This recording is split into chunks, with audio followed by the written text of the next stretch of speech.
Boa noite a todos os presentes em mais uma edição do projeto Diálogos que Conectam. Projeto esse que é uma realização do Colégio de Entidades de Classe do CREA Bahia, em parceria com o Conselho Regional de Engenharia e Agronomia da Bahia. Hoje, a palestra é uma realização da Associenge e traz o engenheiro Murilo Reis para falar sobre avaliações e perícias. Saudamos a todos vocês que já estão nos acompanhando aqui pelo canal do YouTube. E vamos então à nossa mesa de abertura virtual, iniciando pela representante da Associenge. Hoje quem nos vai falar aqui é a nossa presidente da Associenge, a Onimácia. Então vamos ao vídeo da Onimácia, presidente da Associenge. Boa noite a todos que estão conectados nesse momento em mais uma palestra online realizada pela Associação dos Engenheiros e Técnicos da Costa do Descobrimento, a Associenge, em mais uma parceria com o CREA Bahia, parceria que sempre deu muito certo. Eu sou Onimácia, estou presidente da Associenge e hoje eu tenho a grande satisfação de apresentar o palestrante da noite. É o engenheiro civil Murilo Reis, um especialista renomado na área de avaliações e perícias na engenharia. E eu gostaria de agradecer o Murilo Reis pela parceria com a Associenge.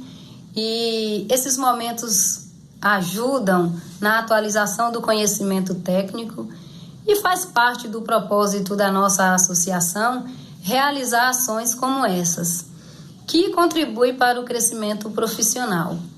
Eu gostaria de desejar uma ótima palestra a todos, aproveitem e até a próxima edição do Diálogos que Conectam. Boa noite. Agradecemos então a Onimácia Nascimento, presidente da Associenge, que é a Associação dos Engenheiros e Técnicos da Costa do Descobrimento, aqui no sul, no extremo sul da Bahia. Obrigado, Onimácia, obrigado, Associenge, pela palestra de hoje. Vamos, então, à apresentação do vídeo do presidente em exercício do CREA Bahia, o engenheiro José Francisco Ramalho. Boa noite. Mais uma edição dos Diálogos se Conectam. Hoje, com a palestra proferida pelo engenheiro Murilo Reis, direto do Maranhão. Alô, Murilo, um abraço a você aí no Maranhão. A tecnologia não é brincadeira, hein? Nos aproxima a todo instante. O tema da palestra, avaliação e perícia, é um tema sempre atual. Quem traz o engenheiro e faz a indicação é a Associenge, uma das entidades de classe mais atuantes da Bahia, que dá um apoio significativo ao CREA. Tem na presidência a Onimácia. Muito obrigado. E o tema de hoje é um tema palpitante. A avaliação e perícia sempre traz novas informações para cada um de nós. Os diálogos se conectam agora, foram de vento em popa, com a 100ª apresentação, e só vamos chegar lá graças a essa participação que tem havido de vocês, que nos apoiam assistindo, participando, trocando mensagem, estreitando a networking no dia a dia, e esses palestrantes tão bem qualificados. Gostaríamos, como de hábito, vocês participassem, interagissem, perguntassem, discutissem, preferivelmente indicando o local de onde vocês estão assistindo o programa. Isso é importante para nós mapearmos a extensão do alcance do nosso programa. Muito obrigado, sempre um prazer renovado estar com essa plateia tão seleta, com um palestrante tão gabaritado, falando direto do Maranhão para a Bahia, o Brasil e provavelmente o mundo. Temos até assistente da África, não é? Portugal, Uruguai. São os diálogos que se conectam, ampliando cada vez mais o seu raio de ação. Muito obrigado a todos, desfrutem da palestra.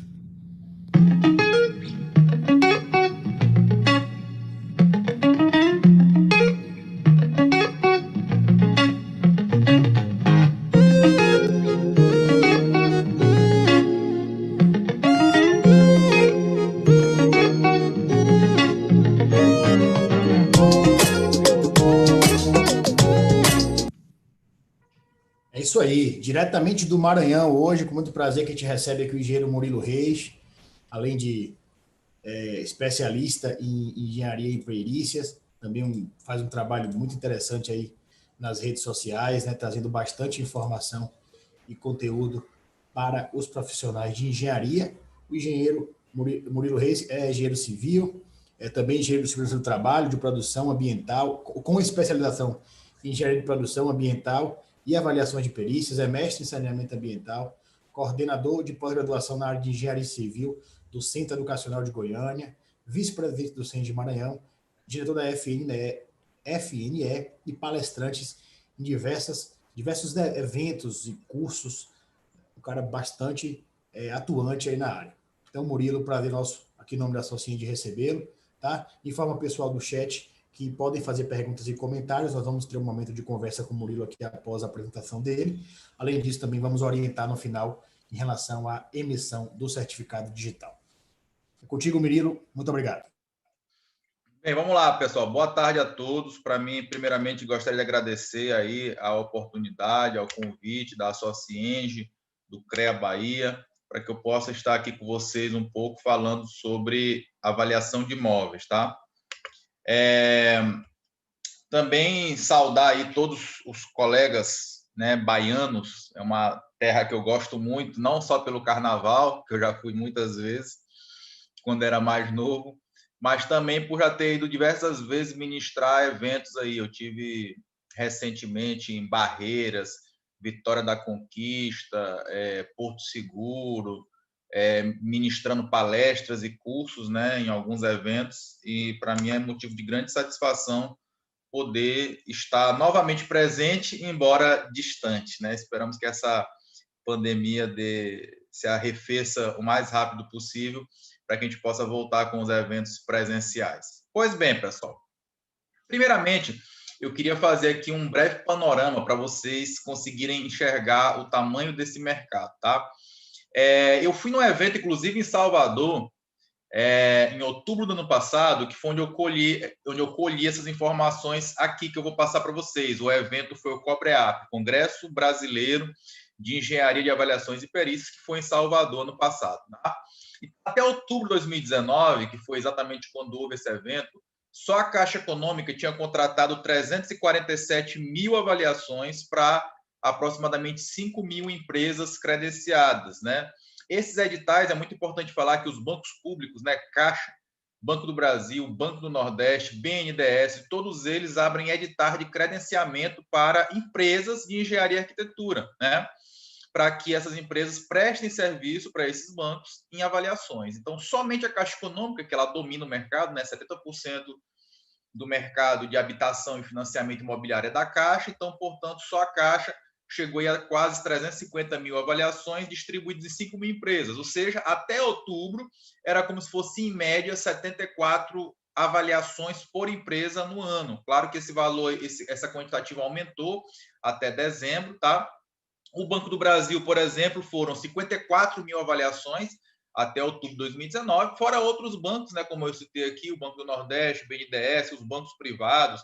Também uma outra área de atuação dos profissionais de engenharia de avaliações é na justiça, né, como perito judicial, como assistente técnico, enfim.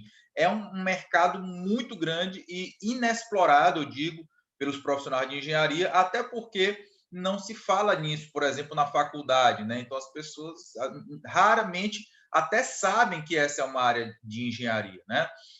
Eu já vi até colegas engenheiros, ao serem chamados para esse tipo de serviço, dizer, não, isso é cor do corretor, eu vou te indicar aqui um corretor imobiliário, tá certo? Eu vou falar aqui um pouco sobre isso nesse início de palestra.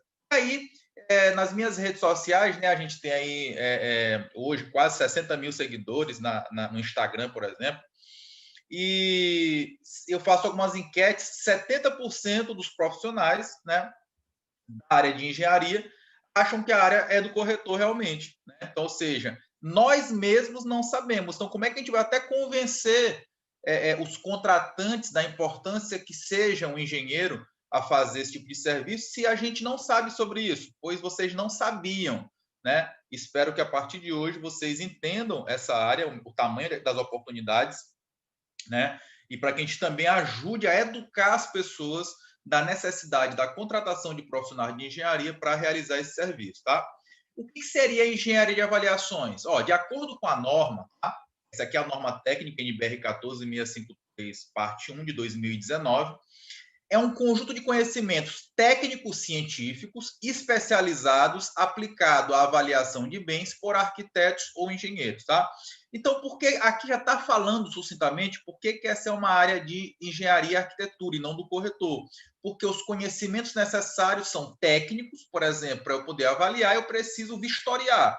Para eu poder vistoriar um imóvel, por exemplo, eu preciso identificar as patologias, né? E, obviamente, que o corretor não é competente para isso, para até saber da gravidade de uma patologia. E também entra aqui a parte científica, porque para que eu possa realmente determinar o valor do imóvel, eu preciso fazer uma série de cálculos, né, que muitas vezes, inclusive, vai ter que utilizar, por exemplo, orçamento de obras, enfim, coisas que, mais uma vez, que o corretor não tem a competência e o conhecimento necessário para atuar nisso daí. Por isso que a norma é clara e taxativa, tá? Isso aqui, pessoal, eu não mudei uma vírgula. É exatamente o que fala na norma, então, ou seja, a norma é clara. E o que é a avaliação de bens de acordo com a norma? É uma análise técnica, observe que enfatiza muito essa questão da técnica para identificar valores, custos ou indicadores de viabilidade econômica para um determinado objetivo, finalidade e data, consideradas determinadas premissas, ressalvas e condições limitantes. Mais uma vez, é um trecho da própria norma que eu estou trazendo para vocês, tá? O que é necessário para avaliar bens? Muitas pessoas têm essa dúvida. É necessário eu fazer uma pós-graduação? É necessário eu fazer um curso? A princípio, não. Por quê?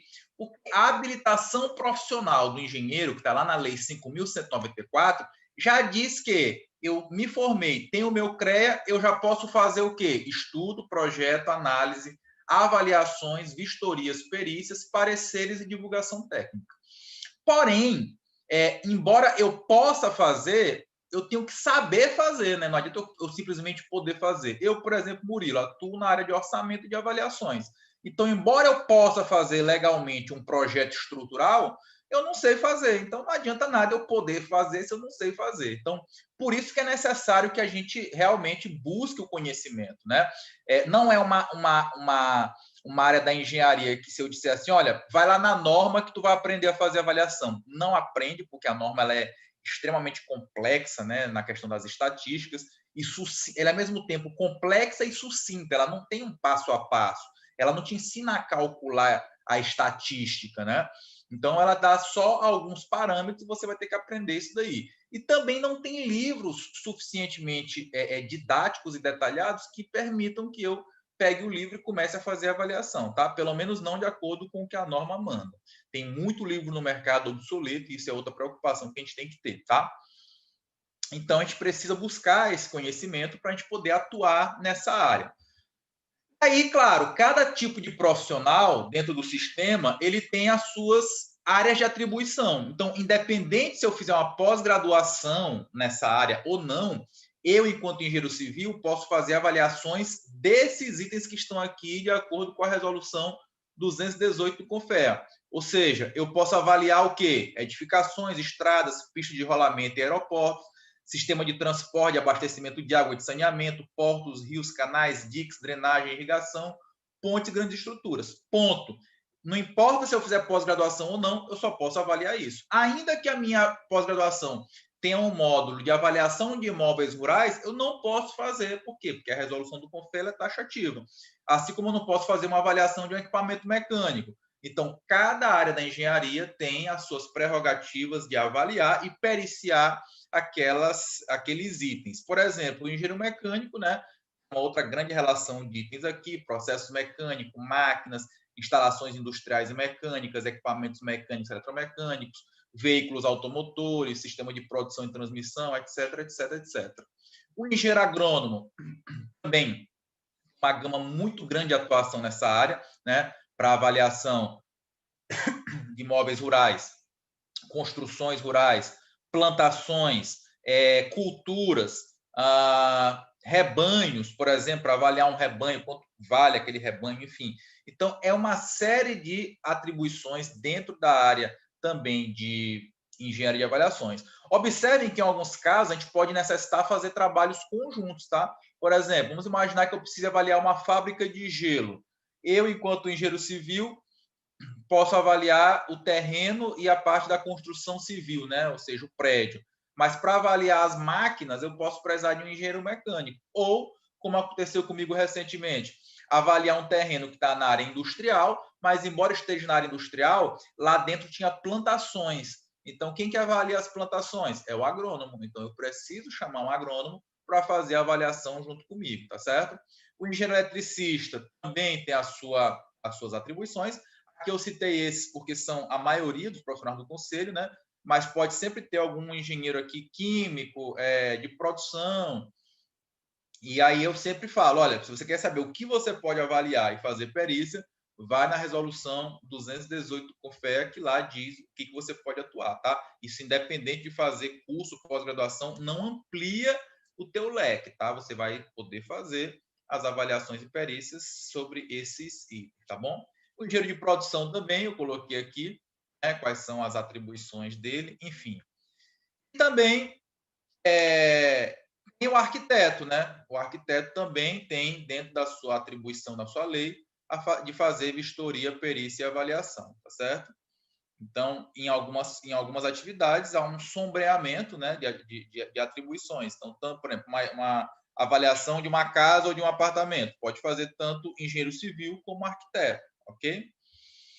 O corretor de imóveis, né, que talvez seja essa pergunta que a gente fique, mas desde que eu me entendo por gente, eu acreditava que era o corretor de imóveis. Por que a gente tem essa sensação?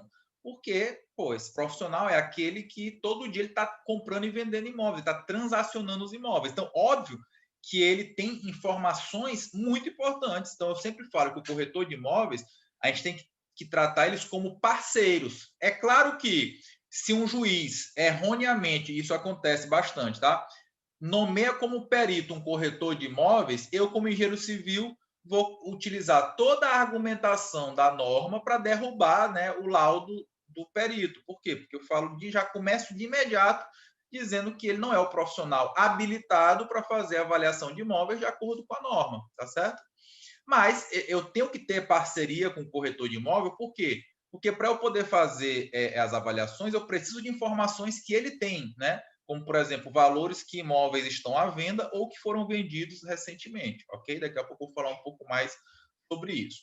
Mas lá na lei da habilitação profissional do corretor, lá no artigo 3º diz o seguinte, olha, compete ao corretor exercer a intermediação na compra, venda, permuta e locação de imóveis, podendo ainda opinar quanto à comercialização imobiliária. Aí, como tem esse opinar, né, eles pegaram, né, o conselho deles, não, vamos regulamentar isso daí, querendo transformar essa opinião, que é o opinar, em uma avaliação, né? Só que isso, apesar de ser ainda de ter conflitos, né? Assim, às vezes o conselho dos corretores acionam a justiça para tentar reverter alguma coisa, aí às vezes tem uma liminar a favor, mas logo cai. Mas, assim, de maneira geral, hoje já é ponto pacífico na justiça, inclusive vou até trazer algumas decisões judiciais para vocês, que efetivamente a avaliação de imóveis é coisa, sim, de engenheiro e de arquiteto. E aí, lá na resolução do Conselho dos Corretores Imobiliários, olha só que coisa contraditória. Considerando a normatização da BNT de procedimentos gerais da avaliação de bens através da norma NBR 14653, parte 1, ele já podia parar bem aqui, porque se ele está dizendo que é para considerar a norma 14653, parte 1, lá diz que engenharia de avaliações é coisa de engenheiro e arquiteto. Então, era para o texto deles acabar aqui, né? Por quê? Porque, considerando isso, então, acabou. Só que aí eles pegaram, né, e colocaram aqui. E das avaliações de imóveis urbanos e rurais, entende-se por parecer técnico de avaliação mercadológica, observe que não é laudo de avaliação, tá, pessoal? Um documento elaborado por um corretor de imóveis, no qual é apresentado com base em critérios técnicos, análise de mercado, com vista à determinação no valor de comercialização de um imóvel, judicial ou extrajudicialmente, tá? Então, é permitido a eles fazerem esse parecer, tá? Mas que não se confunde com um laudo de avaliação, ok? Então, é claro que ainda vai dar muito pano para manga. Só a nível de exemplo, recentemente, lá em São Paulo, a Prefeitura de São Paulo, por meio da sua Secretaria de Educação, fez um edital de credenciamento que permitia que engenheiros, arquitetos e corretores imobiliários se cadastrassem para fazer as avaliações da Secretaria de Educação. E aí o que acontece? O CREA São Paulo, junto com o IBAP, né, que é o Instituto Brasileiro de Avaliações e Preços de Engenharia, foram lá, bateram firme na Secretaria de Educação e conseguiram modificar o edital, excluindo, né, os corretores e ficando realmente só engenheiros e arquitetos. Então, no caso, parabenizando o CREA São Paulo lá por ter feito isso. E se acontecer na nossa região, seja aqui no Maranhão onde eu estou, seja aí na Bahia, nós, enquanto profissionais, vamos nos unir ao CREA para poder fazer a denúncia e modificar se acontecer algum tipo de situação parecida. Tá? E aí, Murilo, enquanto tem essa briga, né, entre corretor, engenheiro e arquiteto para quem vai avaliar, como é que os contratantes desse tipo de serviço e a justiça vem se posicionando? Eu trouxe aqui alguns exemplos, né, os bancos, de maneira geral, todos eles só contratam engenheiros, arquitetos e agrônomos, né? Na verdade, os bancos contratam empresas que tenham engenheiros, arquitetos e agrônomos para prestar serviço, ok? Então, você que está aqui assistindo a gente pode abrir a sua empresa também, caso queira, né? Hoje não é um procedimento tão demorado assim, nem burocrático. O investimento inicial também já não é mais tão alto. Você pode abrir sua empresa e se credenciar nos bancos, tá? Banco do Brasil também é a mesma coisa, empresas de engenharia ou de arquitetura para fazer as avaliações de imóveis, né? E trouxe aqui algumas decisões judiciais para vocês, ó. TRF4, impugnado fundamentalmente o valor atribuído ao bem penhorado, porque tinha sido feito por um corretor de imóveis, impõe-se a realização de nova avaliação por um avaliador oficial, ao que não equivale à lei loira do juízo, uma vez que a competência legal para avaliação técnica e econômica de imóveis para fins judiciais é, por lei, reservada a engenheiro civil inscrito no CREA, tá? Então, isso aqui é uma decisão. Outra decisão do TJ São Paulo. Como se pode notar, a avaliação de bens imóveis requer conhecimentos técnicos específicos em matemática financeira, estatística e domínio dos métodos avaliatórios, e conhecimento sobre fundações, estruturas e coberturas de imóveis, bem como características dos materiais que o envolvem. Sendo assim, é imprescindível que a avaliação seja feita por profissional capacitado para tanto. Nesse caso aqui específico, foi uma avaliação também judicial, tinha sido nomeado um perito corretor imobiliário, e uma das partes que se sentiu prejudicada foi lá e apresentou os argumentos para impugnar o laudo. O laudo foi impugnado e foi feita uma nova avaliação por um profissional de engenharia. Ok? Só para enfatizar aquelas pessoas que podem pensar assim, tá, Murilo, mas está escrito na norma que é engenheiro e arquiteto, mas norma não é lei. Mas, na verdade, a norma tem força de lei devido ao Código de Defesa do Consumidor. É vedado ao fornecedor de serviços, então o profissional autônomo, seja ele engenheiro, arquiteto ou um corretor de imóveis, quando ele produz um laudo, ele está fornecendo o quê? Um serviço. Independentemente se quem está contratando esse serviço é um ente público ou privado, eu estou contratando um serviço, né, que é um laudo de avaliação. Portanto, de acordo com o Código de Defesa do Consumidor, é proibido que qualquer pessoa coloque no mercado, né, um serviço em desacordo com a norma. Ou seja, para estar de acordo com a norma, o laudo de avaliações tem que ser feito por arquitetos ou engenheiros, ok? Então, tem vários argumentos aqui, inclusive para você aí na sua cidade, né, se observar esse tipo de situação. Aqui na minha cidade o juiz só dá as perícias para corretores. Então, olha a oportunidade que tu tem de chegar a partir de amanhã, buscar os escritórios de advocacia da tua região, apresentar a norma para ele e dizer, olha aqui, ó, tu sabia que engenheiro que faz avaliação de imóveis, porque o juiz aí está dando todas as perícias para corretores. Então, se tu tiver alguma causa na justiça, né, e o juiz nomear um corretor, pode me contratar aqui que eu derrubo esse laudo dele, eu impugno esse laudo dele com base na norma e nas decisões judiciais. Então, a oportunidade está aí, tá certo? Aí, claro, que seria inspeção e perícia. A inspeção, né, também peguei só de acordo com a norma, é uma avaliação do estado da edificação e das suas partes constituintes realizadas para orientar as atividades de manutenção, que é uma outra atividade feita pelos engenheiros avaliadores, assim como a perícia, né, que eu citei há pouco, também contrata muito profissional de avaliações. O que é a perícia?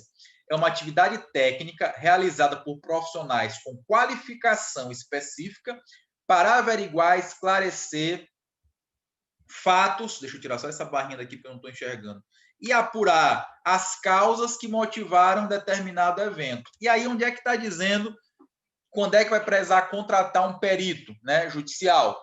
Está lá no Código Civil, ó. O juiz será assistido por perito quando a prova do fato depender de conhecimento técnico ou científico. Os peritos serão nomeados entre os profissionais legalmente habilitados e os órgãos técnicos ou científicos devidamente inscritos em cadastro mantido pelo tribunal ao qual o juiz está vinculado. Então, ou seja, é isso mesmo que vocês leram.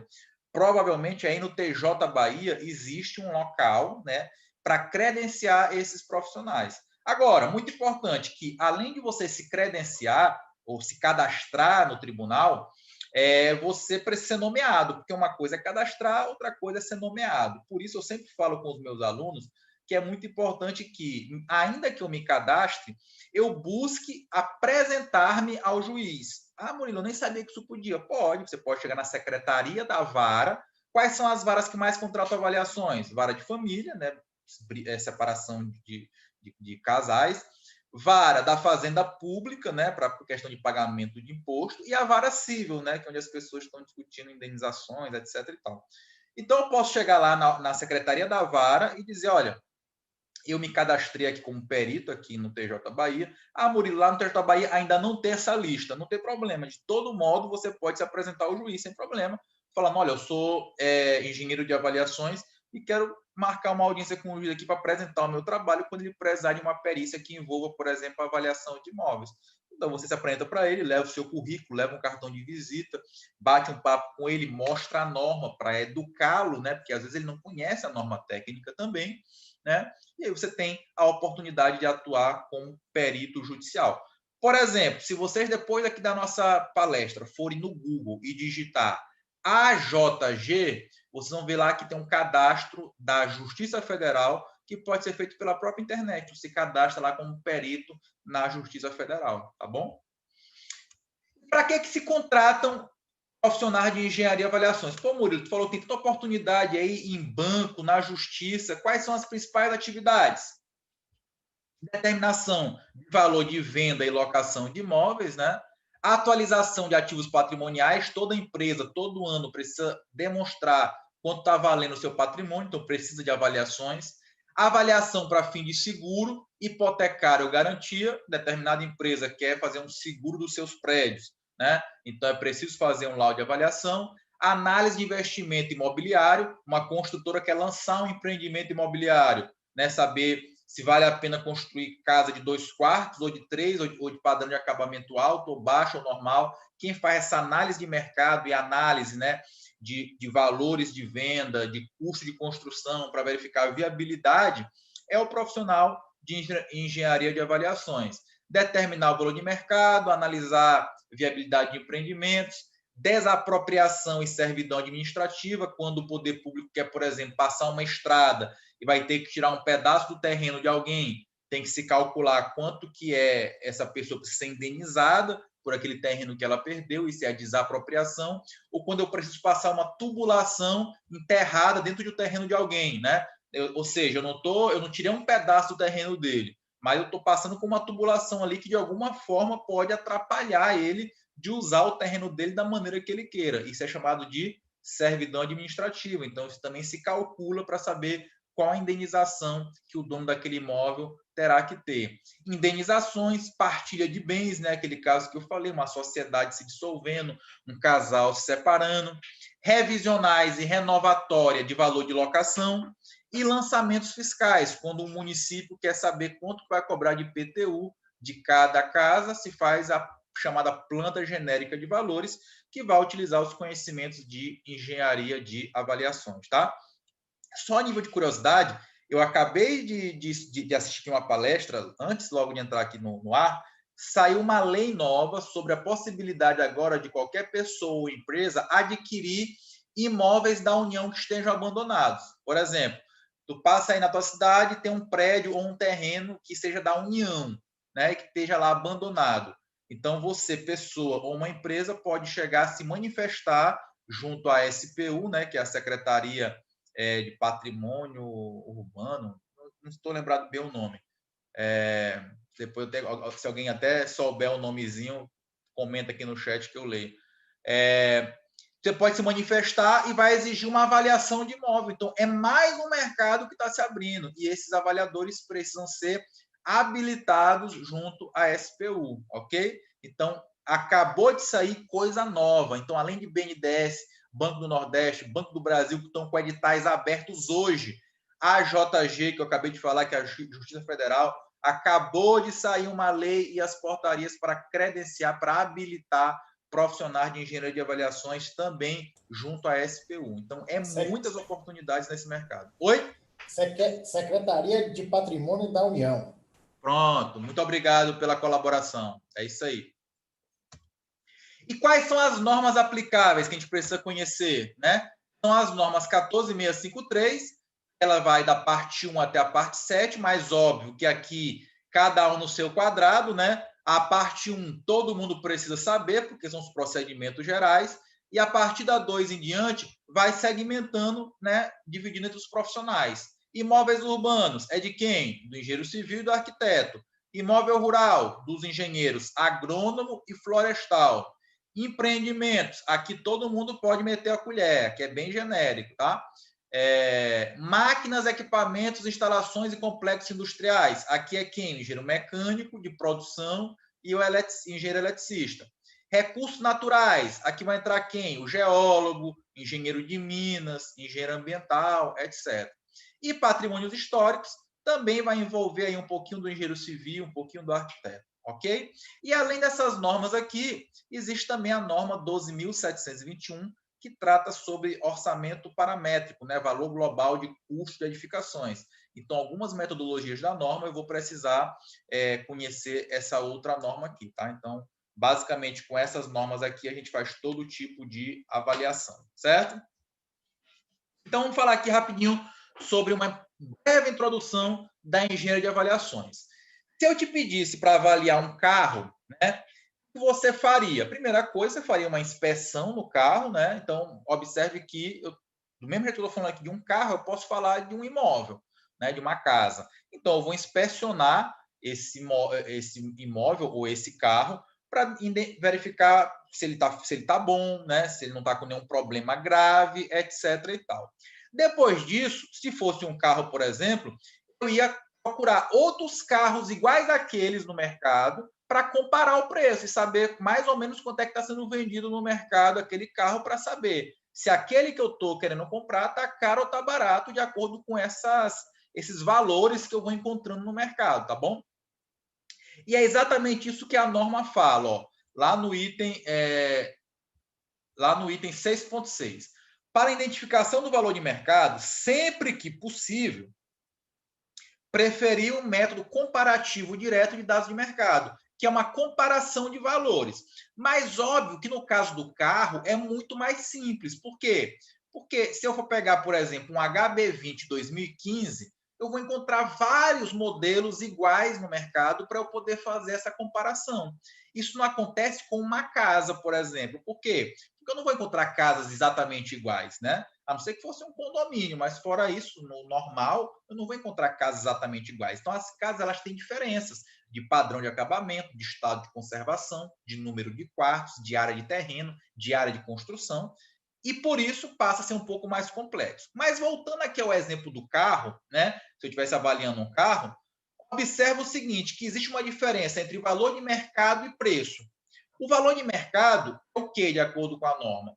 É a quantia mais provável a qual se negociaria voluntária e conscientemente um bem em uma data de referência dentro das condições de mercado vigente, ok? Então, o que acontece? Hoje, o que está acontecendo aí no mercado da sua cidade? Alguém está comprando um imóvel mais caro, por quê? Vamos imaginar que eu moro aqui num condomínio aqui em São Luís, né? e eu queira muito que minha mãe venha morar aqui perto de mim, porque ela já tá com uma idade avançada, eu quero morar perto dela e tal, e tem só uma casa à venda nesse condomínio, né? Provavelmente, se a casa aqui, o valor de mercado nesse meu condomínio for 350 mil, talvez eu, Murilo, esteja propício a pagar 370 até. Por quê? Porque eu quero muito essa casa para minha mãe morar aqui. Ao mesmo tempo, no condomínio vizinho do meu aqui, ou em outro bairro, pode ter alguém que, infelizmente, esteja com algum problema de saúde grave, precise de dinheiro para fazer um tratamento, e naquele condomínio que ele mora, pode ser que o imóvel, o valor de mercado dele seja 300 mil, mas ele está precisando de dinheiro urgente, porque senão ele vai morrer. Então, ele vai vender por 250, 200, o que vier. Então, observe que a todo momento estão acontecendo transações de imóveis ou de carros, por exemplo, acima do valor de mercado, né? E também está acontecendo abaixo. O que eu quero buscar é saber quanto é que é esse ponto de equilíbrio, que é o valor de mercado, ok? Então, observe que na hora que eu for fazer a pesquisa de mercado, eu vou me deparar com isso. Imóveis à venda muito caro, que foram vendidos muito caro, e outros que estão à venda ou vendidos muito barato. E a gente vai fazer, então, cálculos para determinar quanto é esse valor de mercado, tá certo? Já o preço, exatamente o que a gente vai encontrar para embasar o nosso cálculo de chegar no valor de mercado. Por quê? Porque o preço é o valor que efetivamente alguém comprou aquele imóvel. Por isso que eu disse lá no início que, no caso de avaliação de imóveis, uma pessoa muito importante para a gente é o corretor imobiliário, porque ele tem essas informações, tá? De realmente casas ou lotes, dependendo do que eu estou avaliando, que foram vendidos recentemente. Claro que, se eu não encontrar essa informação do que foi vendido recentemente, que é melhor, porque eu sei que é um valor fidedigno, que alguém realmente pagou aquele valor, eu posso buscar aqueles que estão à venda, né? Só que a gente sabe que, quando a pessoa coloca um imóvel à venda, né, ele geralmente já bota um valor mais alto um pouquinho do que o valor que vai fechar o negócio, porque ele sabe que vai ter uma negociação, etc. E por isso, quando eu pego esses valores de imóveis que estão à venda, tende a estar um pouco mais alto, né, do que o valor efetivo de mercado daquele imóvel. Então, voltando aqui ao exemplo do carro, ó, observe que eu encontrei o carro que eu estava procurando, o Hyundai HB20 2017-2017. Tem uma diferençazinha aqui de quilometragem e de cor, né? Mas encontrei aqui valores, ó, entre 49.500 e 54.900. Então, já sei mais ou menos quanto é que esse carro vale. Posso até tirar uma média aqui para saber, né? É claro que o ideal para que eu tenha uma assertividade maior é buscar mais dados, né, mais carros à venda, porque pode ser que esse cara aqui esteja desesperado e tenha botado o carro para vender muito barato, e pode ser que esse cara aqui não queira vender o carro, enfim, acha que o carro dele vale muito e pode ter também inflado, botado muito acima o valor. Então, quanto mais dados eu pesquisar no mercado, a tendência é que essa minha média se aproxime do valor efetivamente real, certo? Então, o que a gente busca é exatamente o ponto de equilíbrio, né, entre aquela questão que a gente sempre fala da oferta e da demanda. E é por isso que é natural que, quando alguma coisa diminui a quantidade ofertada no mercado, o preço aumenta, que é o que aconteceu com o material de construção agora, em parte, né? Como durante a pandemia, muitas fábricas de material de construção, de cimento, de aço, desmobilizaram, demitiram o funcionário, deixaram de produzir. Quando está agora voltando da pandemia, eles estão vendendo apenas o quê? O estoque que eles tinham. E estão começando a produzir mais agora. Ora, se eles estão produzindo só o estoque que tinha, a quantidade desse material no mercado está baixa. Então, o que acontece com o preço? Sobe, tá certo? Quando as fábricas voltarem a produzir a pleno vapor, vai equilibrar essa quantidade de material de construção no mercado e a tendência é o preço voltar ao ponto de equilíbrio. E olha só como é interessante o material subir de preço, né? Lembra quando começou a pandemia, a questão do álcool em gel, né? O que aconteceu com o preço do álcool em gel lá no início? Foi lá para as alturas. Por quê? Porque o nego estava comprando, era de caixa, né? Para banhar de álcool em gel. E aí os preços explodiram do álcool em gel, né? O que aconteceu quando os preços aumentaram? Eu li várias reportagens sobre essa. A pessoa tinha uma fábrica de perfume, né? E fez o quê? Pô, o que está dando mais dinheiro agora? É perfume ou é álcool em gel? Ah, é álcool em gel, cara. Olha o preço que está sendo vendido no mercado isso daí. Eles mudaram a fábrica de produzir perfume para produzir álcool em gel.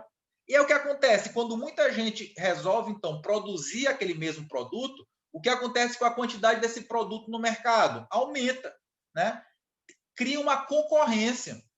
Para eu poder vender esse álcool em gel que eu acabei de fazer uma fábrica para vender álcool em gel porque estava caro, eu preciso entrar com um valor mais baixo que o meu concorrente. Aí o meu concorrente, epa, perdi mercado para aquele ali que botou mais baixo. Aí eu vou baixar o meu também. Então, esse processo é muito natural, né? Entre preço, oferta e demanda. E isso acontece também no mercado imobiliário, tá?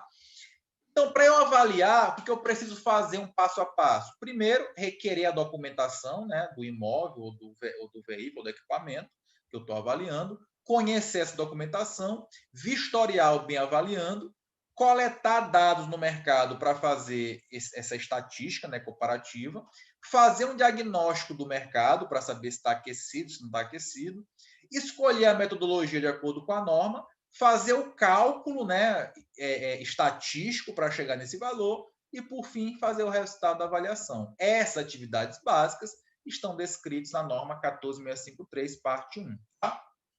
No caso de uma casa de 100 metros quadrados, né? Primeira coisa, como eu disse, depois que eu analisar a documentação, eu vou fazer uma vistoria do bem avaliando. E para vistoriar, eu preciso ir lá, né? Conhecer. Tá? Essa vistoria, ela é o quê? Uma constatação local, presencial, de fatos e aspectos mediante observações criteriosas em um bem e nos elementos que o constituem e o influenciam. No caso de imóveis, por exemplo, eu tenho que vistoriar não apenas aquele que eu estou avaliando, mas a região, para saber o que ali em volta valoriza ou desvaloriza esse imóvel, tá certo? Eu vou partir, então, para quê? Para buscar ao entorno daquele imóvel, daquela casa que eu estou avaliando, outras casas o mais parecidas possíveis com essa. É claro que é impossível encontrar exatamente igual, né? Para fazer esse cálculo estatístico e determinar o valor de mercado dessa que eu estou avaliando, tá certo? Esse levantamento de dados tem como objetivo obter uma amostra, né? Então, observe que já tem alguns termos aqui da estatística, para explicar o comportamento do mercado no qual o imóvel avaliado esteja inserido e constitui a base do processo avaliatório. É uma das partes mais demoradas, né, complicadas, é isso, essa pesquisa dos dados do mercado. Nessa etapa, o engenheiro de avaliações investiga o mercado, coleta dados e informações confiáveis, preferencialmente a respeito de negociações realizadas e ofertas contemporâneas, ou seja, atuais, à data de referência da avaliação, com suas principais características econômicas, fiscais e de localização. Isso aqui está escrito na norma NBR 14653, parte 2. Como é que eu vou levantar esses dados no mercado, né?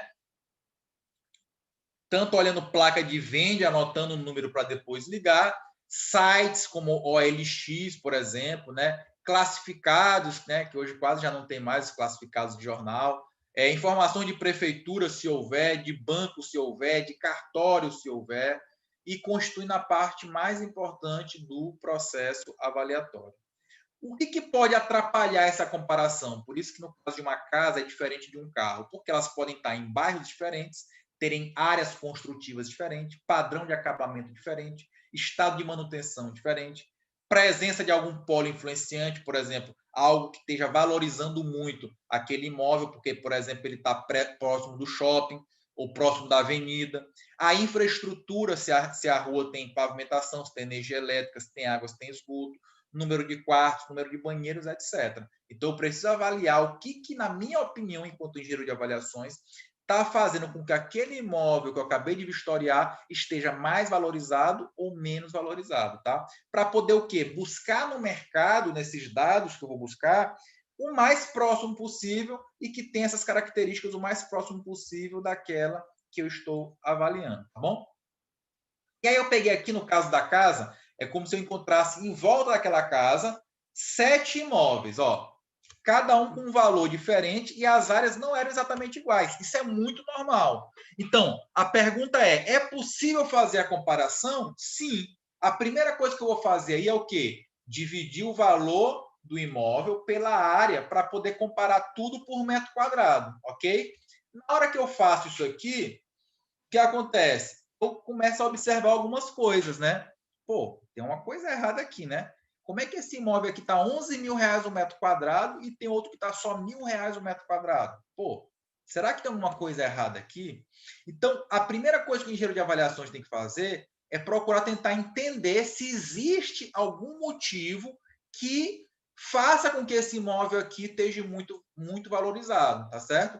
Eu não posso simplesmente, não, tá errado isso aqui, vou excluir esse dado aqui, vou jogar fora no lixo. Não.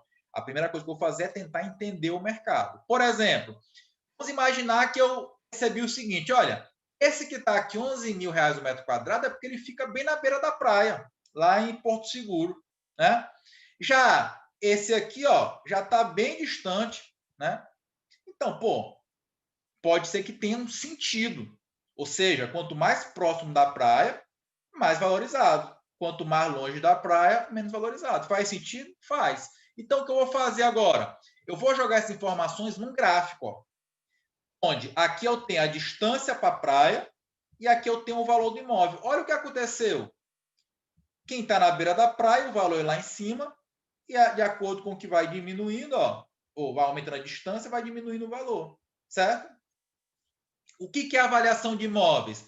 Eu tentar encontrar uma equação que explique esse movimento, tá certo? Então, isso aqui eu fiz no Word, né? Ou no Excel, bem simplesinho, para vocês entenderem. Olha só, lá no próprio Excel tem uma ferramenta que eu posso já colocar nesse gráfico, colocar nessa tabela uma reta, que é chamada de reta de regressão, que é a reta que mais se aproxima de todos esses pontos que está aí na tela. Ó. Essa reta aqui. Essa reta, claro, toda reta em um gráfico gera uma equação. Essa equação aqui, pessoal, é que está mostrando quanto que vale o valor do imóvel de acordo com a distância para o mar. Esse X aqui é a distância para o mar. Quanto mais perto do mar, né, maior o valor. Quanto mais longe do mar, menor o valor, certo? Por isso que esse aqui está negativo, ó. Porque quanto maior for a distância para o mar, menos valoriza o imóvel. E nesse caso aqui, observem que os pontos não ficaram exatamente em cima da reta. Se os pontos tivessem ficado exatamente em cima da reta, eu dizia o quê? Que essa equação está explicando 100% os valores do mercado. Mas nunca vai acontecer isso. Por quê? Porque pode ser que esse imóvel aqui ele esteja mais caro do que o que a equação gerou, porque a minha equação está analisando somente uma coisa, que é a distância para o mar. De repente, esse imóvel aqui, além de estar na beira da praia, tem um padrão de acabamento muito superior aos demais. Então, isso pode explicar por que ele ficou aqui, ó, mais acima da reta. Já esses aqui, ó, ficaram um pouquinho abaixo da reta. Pode ser que seja porque eles estejam mais mal conservados, por exemplo. Tá? Então, eu nunca vou ter 100% de explicação. Mas esse valor aqui que apareceu, ó, R², tá? É o poder de explicação desse gráfico em relação aos valores que tem no mercado. Nesse caso aqui, que foi um exemplo, ele está me dizendo o seguinte, olha, 85% dos valores dos imóveis desse mercado são explicados por essa reta. 15%, que são essas diferenças aqui, ó, não são explicadas pela reta. No caso nosso aqui, quando a gente está fazendo engenharia de avaliações, quando esse valor aqui dá acima de 75%, nós já consideramos que seja uma forte correlação entre a equação, né, e os resultados do mercado, ok?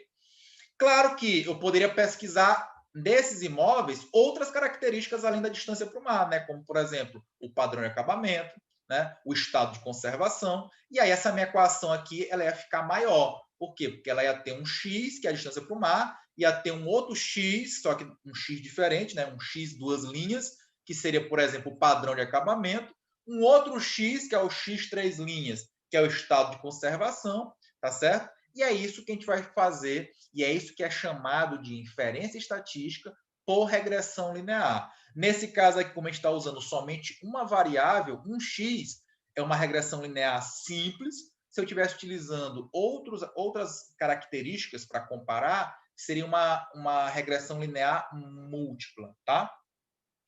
E aí, ó, tô analisando aqui, ó, eu peguei esses mesmos imóveis, tá certo? Aqui, substituir onde tem X pelo valor da distância para o mar. Olha o que eu descobri. Aquele primeiro imóvel, a 4 quilômetros do mar, o valor que está sendo vendido está por 3 mil. Eu percebi pela equação que o valor correto dele seria 3.815, né? Claro, com um erro mais ou menos de quantos por cento? 15%, né? Então, esse imóvel no mercado ele está barato. Se eu tivesse o dinheiro, eu comprava para poder investir, porque ele está barato. Então, observa que eu encontrei no mercado imóveis mais baratos, imóveis que estão mais caros, ou seja, esse aqui não é um bom negócio comprar, porque ele está muito caro no mercado, e teve um dado aqui que deu negativo, ou seja, porque numa equação que é uma reta, né, na hora que a reta toca no gráfico, ele começa a dar negativo, então significa o quê? Que essa minha equação não consegue, né, explicar imóveis a partir de uma determinada distância para o mar. É sinal que eu precisaria escolher outros dados para poder avaliar esse imóvel aqui, porque ele já está muito distante do mar, e o que eu estou avaliando nesse caso específico é o poder da distância para o mar na valorização do imóvel, tá certo? Pois bem, e como é que a gente faz esse laudo de avaliação? O laudo de avaliação, de acordo com a própria NBR, é um relatório com uma fundamentação técnica e científica elaborada por um profissional de engenharia de avaliações, de acordo com a norma 14653. E de acordo com a norma, aqui o que tem que ter no meu laudo? Pessoal, então, que sim, quando alguém me pede no grupo do WhatsApp, Murilo, me manda um modelo de laudo. Cara, para que tu quer um modelo de laudo se a norma diz o que tem que ter tópico a tópico? Identificação do solicitante do trabalho. Ó, quem me contratou, fulano de tal, né, os dados dele. Objetivo da avaliação. O objetivo é o quê? É encontrar o valor de mercado? É encontrar o custo da construção? É encontrar o valor de locação? Finalidade. Para que eu quero saber esse valor? É para uma perícia judicial. Não, é para uma avaliação patrimonial. Identificação e caracterização do bem avaliando. Aqui é o quê? Uma descrição daquilo que eu estou avaliando, né? Olha, é uma casa com 2 quartos, área de 100 metros quadrados, padrão de acabamento alto, papapá. Vou descrever, claro, lá no final do laudo eu vou anexar fotos, né? Um mapazinho para mostrar a localização.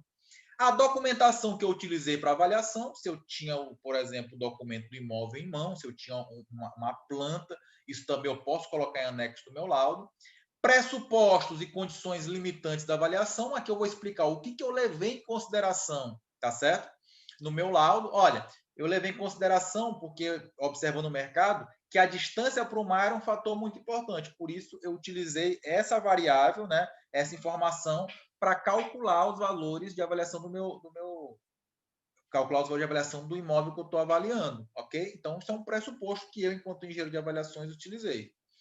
Os dados e as informações efetivamente utilizados, quais são esses dados? São esses aqui, ó, é a pesquisa de mercado. Só que, claro, eu vou colocar aqui quem foi a pessoa que me passou essa informação, o telefone dela, para mostrar que eu realmente pesquisei, que eu não chutei os valores, tá certo? Memória de cálculo, que é a memória de cálculo nesse caso aqui nosso? É isso aqui, ó, mostrar o gráfico, a equação, né? Enfim, uma tabela justificando os valores. Então, é basicamente isso. A indicação dos métodos utilizados. Então, nesse caso aqui, passado, eu utilizei um método comparativo, porque eu comparei o valor do meu imóvel com outros imóveis, né? Então, é comparativo, que é o preferível pela norma. A especificação da avaliação, isso aqui é porque é o seguinte, não vai ter como entrar em detalhes, mas a norma, no final do meu laudo, eu tenho como dar uma nota para ele de 1 a 3. onde é se o meu laudo está assim, com baixa qualidade de informações, e 3 é se ele está com muitas qualidades de informações. É claro que nem sempre eu vou dizer o seguinte, olha, quem fez um laudo 3 é melhor do que quem fez um laudo 1. Não, porque se eu vou para um município muito pequeno, que eu não tenho muitos imóveis à venda, eu não vou encontrar muitos dados para fazer a comparação. Então, na hora que eu for lá fazer o enquadramento da nota do meu laudo, vai ser uma nota baixa. Por quê? Porque tinha poucos dados para eu utilizar. Então, o engenheiro de avaliações, nem sempre ele pode querer fazer, não, só quero fazer se for laudo com a nota 3, que é a máxima. Não, às vezes as condições não são possíveis que você faça um laudo com nota 3. Um outro exemplo, te pediram para avaliar um imóvel, só que ele está fechado. Não tem como tu fazer uma vistoria por dentro. Tu não vai fazer avaliação? Vai, tu pode fazer, a norma permite. Só que vai acontecer com a nota do teu laudo, vai diminuir, porque tu não vistoriou o imóvel, mas não foi culpa tua, tá certo? Então, a norma ela dá esse enquadramento. Aí eu vou para o resultado da avaliação, né, e a data. Aí vem aqui o meu nome, o meu CREA, a minha assinatura. Ele bota aqui 2 responsáveis, porque, como eu disse, às vezes pode ser mais de um, dependendo de qual for o tipo de imóvel, né? O local e a data da elaboração do laudo. E caso as outras partes da norma peçam alguma coisa a mais, eu tenho que incluir, tá certo? Pois bem, agora eu vou falar aqui bem sucintamente, porque o nosso tempo já está se aproximando do fim, né? Nós temos aí 1 hora que for combinado para depois responder as perguntas. Vou falar aqui bem sucintamente sobre alguns outros métodos que a norma nos permite. Por exemplo, vamos imaginar que você foi chamado para fazer uma avaliação de um terreno enorme, muito grande, aí na cidade, tá certo? Ou muito próximo à cidade. Lembra que o método comparativo, eu preciso encontrar imóveis parecidos com esse que eu quero avaliar. Mas aí vem uma questão, pô, Murilo, mas esse terreno é tão grande que eu não tenho outros terrenos tão grandes para fazer a comparação. E claro que eu não posso comparar, né, o valor de um terreno enorme com um terreno pequeno. Né? Por quê? Porque quanto maior a área do terreno, o que acontece com o valor por metro quadrado dele? Diminui. Então, a norma ela tem um método que é chamado de método involutivo. Olha o que diz o método involutivo.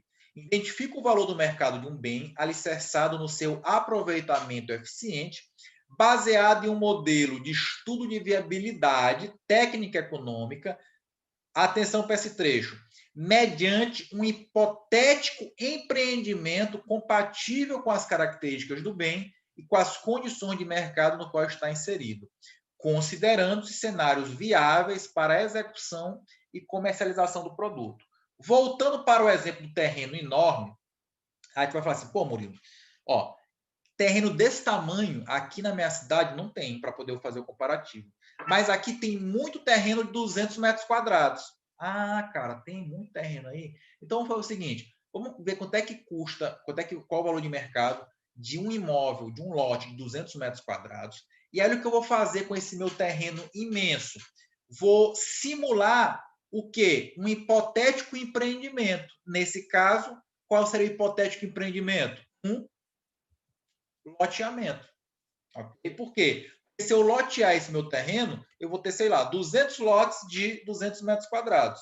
Como o lote de 200 metros quadrados eu consigo saber pelo método comparativo, então eu consigo calcular qual é a receita que esse empreendedor fictício, porque lembra que aqui é só hipotético, eu teria ao vender todos os lotes, ok? Só que, é claro que não é tão simples assim, porque eu preciso lembrar que para eu vender esses 200 lotes de 200 metros quadrados e sair dessa situação que está aqui embaixo para essa situação que está aqui em cima, eu preciso o quê? Gastar dinheiro. Fazendo o quê? O arruamento, fazendo a terraplanagem. Então, eu preciso levar isso em consideração. Então, só a nível de curiosidade, esse método que eu acabei de falar, que é o método involutivo, olha o tamanho do livro, só sobre esse assunto. Avaliação de imóveis, método involutivo vertical, né?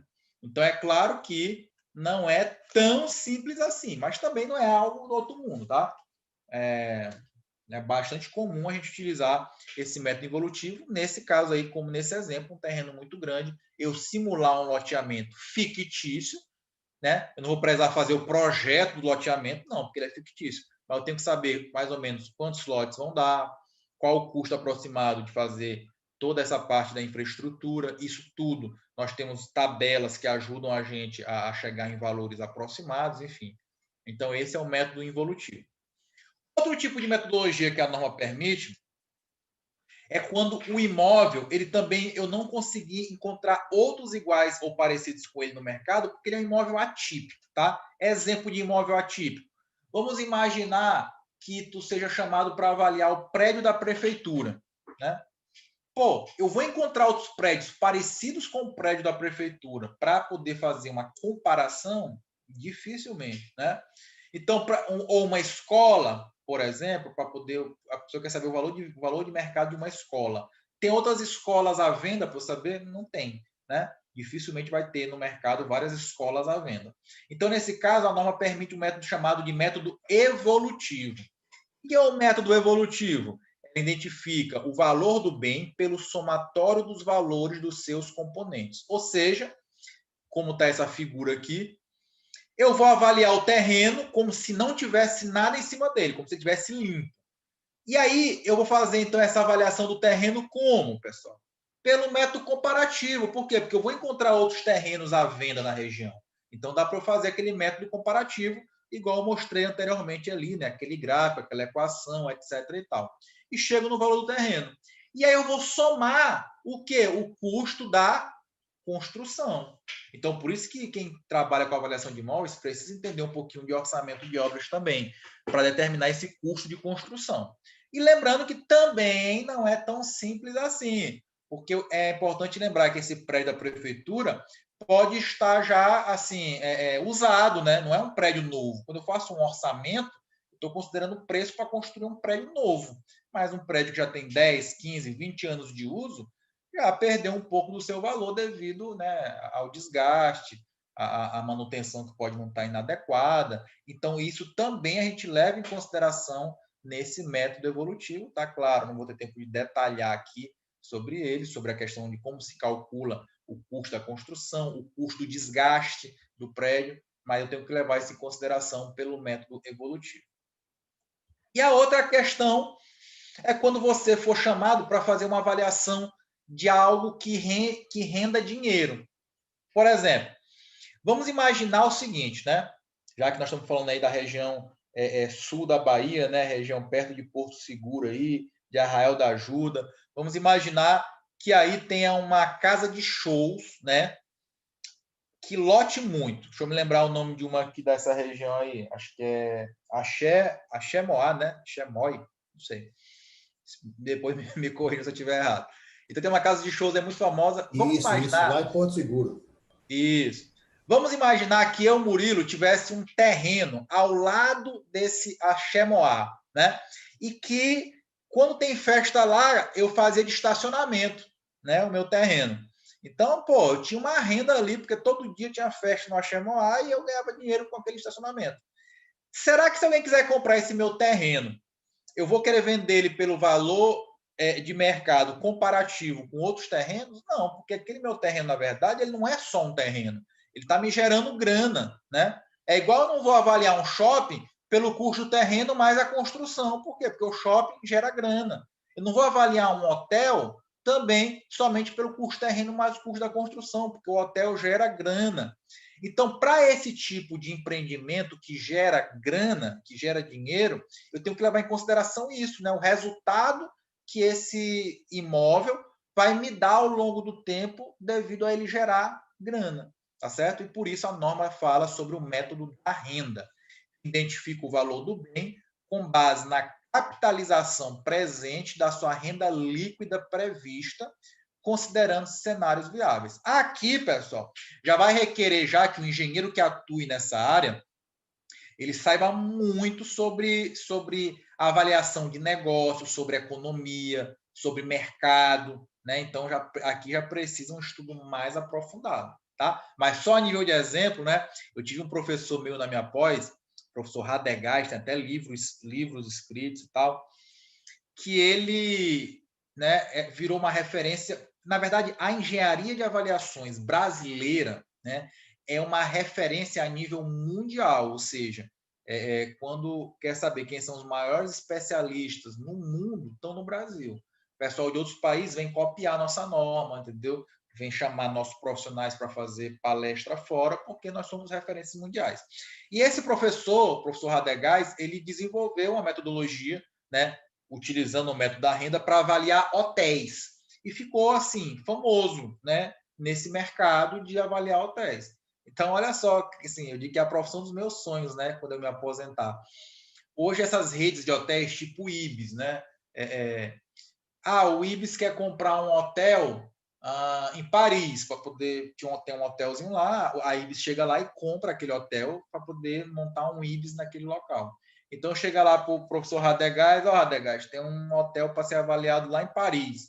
Aí Radegais pega um avião aqui com tudo pago, fica lá uma semana, né, avaliando, tal, inspecionando o prédio, faz o laudo de avaliação dele, né, com tudo pago, e ainda recebe dinheiro para fazer a avaliação. Então, utilizando esse chamado método da capitalização da renda, tá certo? Então, basicamente, as avaliações que vamos fazer vão seguir um desses métodos, né? Método comparativo, método evolutivo, método involutivo e método da renda, tá certo? Então, sucintamente é isso. Agora, só falar mais um pouquinho aqui, né? Deixa eu compartilhar minha tela aqui, sobre a questão dos editais, tá? Isso é muito importante que vocês entendam, porque, como eu disse no início, Banco do Brasil, Banco do Nordeste, BNDES estão com seus editais de credenciamento de empresas de engenharia e arquitetura abertos, tá? E aí, pessoal, não precisa fazer prova nem concurso, é simplesmente apresentar a documentação exigida no edital. O que é essa documentação, basicamente? Primeiro, como eu disse, tem que ter uma empresa, né, registrada no CREA. Então, você pode abrir uma empresa, né, de consultoria, uma microempresa, por exemplo, só já respondendo uma pergunta que é muito comum. Professor, pode ser MEI? Não, porque não existe MEI, que é um microempreendedor individual, para atividades de engenharia. Mas eu conheço um engenheiro que utiliza. Ele está correndo sério risco, tá? Porque ele pode ser multado por estar enquadrado erroneamente, porque no MEI só tem atividade de pedreiro, não tem atividade de engenheiro. Então, alguns profissionais de engenharia, né, talvez até induzidos por contadores, enfim, criaram MEIs, mas não pode ter MEI. Então, se eu posso dar um conselho, se você tiver um MEI, sai fora, tu pode desenquadrar do MEI, tá? Que tu não vai ter nenhum tipo de punição e transformar a tua empresa MEI em uma ME, né? Enfim, então você tem que ter uma empresa ou, Murilo, eu tenho um amigo meu que ele tem uma empresa, a gente pode, ele para não precisar abrir uma empresa, a gente pode apresentar a empresa dele e eu ser tipo sócio dele nessas atividades? Pode, se vocês forem amigos suficiente para isso, não tem problema nenhum. Tem que ter uma empresa registrada no CREA. Esse é o primeiro ponto, tá? Hoje, para abrir uma empresa, dependendo do local, tem local que demora 3 dias para abrir uma empresa, tá? Tem locais que demora no máximo 2 meses, mas nunca passa muito mais do que isso. O normal é em torno de 15 a 30 dias, tá? O normal para abrir uma empresa, para ter o seu CNPJ. E o custo, Murilo? Depende muito. Mas, assim, a partir de 600 a R$ 1.200, tu abre uma empresa hoje, ok? Então, esse é o primeiro ponto. O segundo ponto, os bancos exigem um certificado de pelo menos 20 horas de avaliação de imóveis com inferência estatística, tá certo? Então, você tem que buscar esse curso. Eu, inclusive, tenho um online, tá? Depois, se alguém tiver interesse, depois só me procurar lá, nas redes sociais, enfim. E pede uma experiência. Aí eu sempre falo assim, né? Que tem muitos engenheiros que são desse jeito, né? Eu falo assim, galera, olha, eu anuncio no meu Instagram. Tem o edital de credenciamento do BNDES. Aí o cara vai baixar o edital, aí começa assim. E é para empresa, então melhor assistir Netflix, eu não tenho empresa. Aí eu, cara, qual a dificuldade de abrir uma empresa hoje? Tu investiu 5 anos no curso de engenharia, às vezes o cara está desempregado, tem que dar ali o último investimento para poder, talvez, entrar no mercado de trabalho em uma atividade que eu disse. Eu vou me credenciar no banco e eu tenho certeza absoluta que tu vai receber avaliações, né? Porque, como eu disse, foram quase 500 mil no ano passado, no Brasil inteiro, né? Então, tu vai receber, sim, avaliação. Claro, vai depender da região, se tu vai receber muito ou pouca. Porque, claro, depende da demanda da região e da quantidade de empresas credenciadas que tem na tua região. Mas tu pode se credenciar, como eu disse, não só em um banco, tu pode credenciar em vários. Então, como eu disse, só aberto agora tem BB, BNB e BNDES, só nessa lapada. Fora aquele que eu falei, né?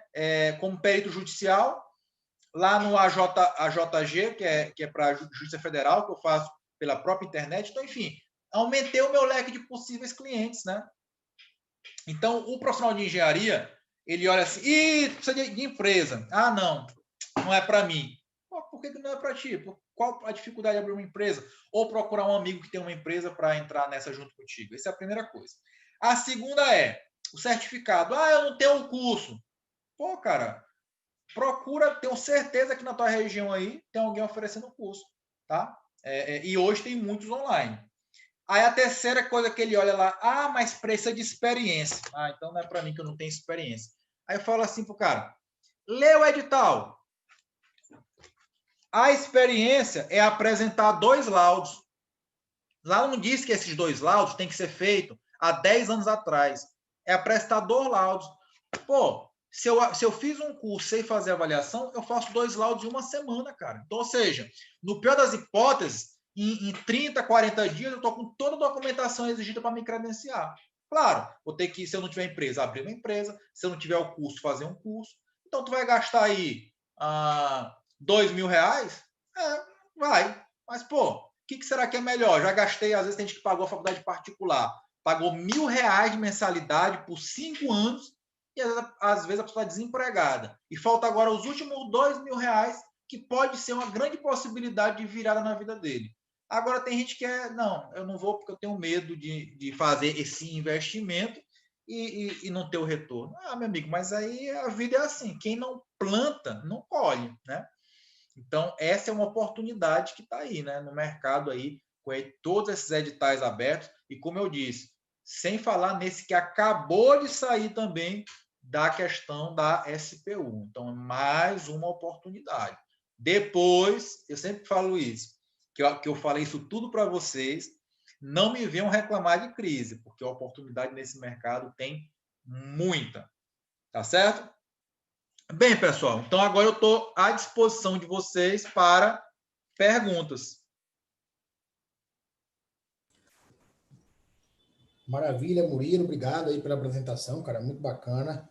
Muita interação do pessoal aqui no chat. A gente separou algumas coisas aqui para ver como é que a gente pode aproveitar. Agradecer, claro, sempre a Socienge, em nome da presidente Onimárcia Nascimento, também ao Colégio de Entidades.